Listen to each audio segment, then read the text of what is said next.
As we watched the second plane hit the building, I was TDY'd up to the New York State Office of Emergency Management, and I worked there for about a day, and then they sent me down to manage and coordinate activities at Ground Zero.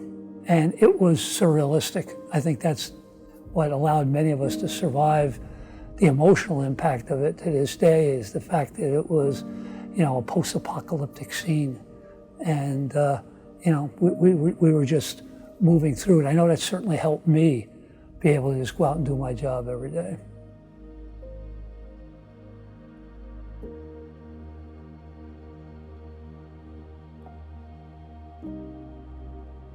I would be engaged with, leadership from the police department, the fire department.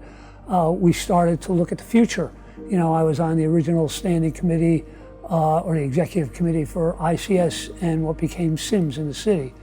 And I was represented the state in the RAND study relative to PPE and things like that. But every day it was just managing those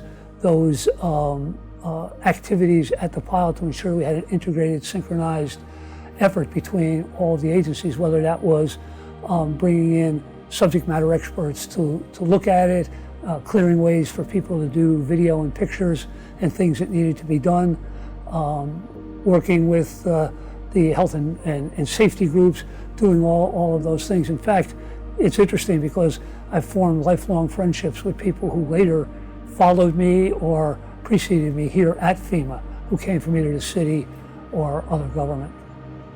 And we remain friends, close friends to this day. One of the things that I was able to accomplish was to get the insurance college as a center where folks could come in and just decompress.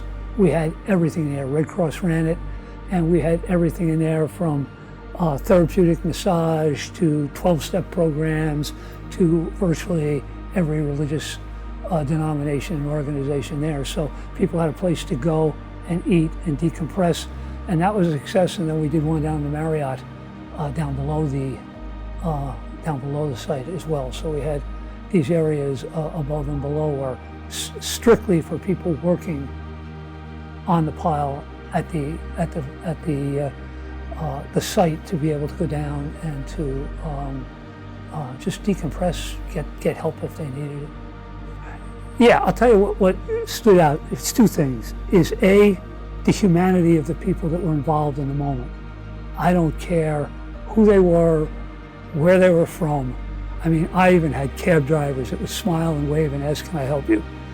And then the other side of that is the resiliency of this city and of this state. It is absolutely remarkable. So, I mean, I think that those two things superimposed on each other left an indelible mark on me, certainly.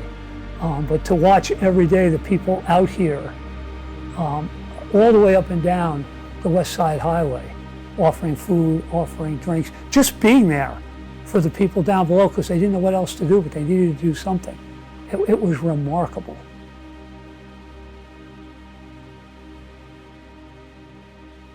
I think that the fact that we're coming up on 20 years is just a good time to remember specifically the people that, as you go to the front of the building here and look down, are memorialized in that area out there.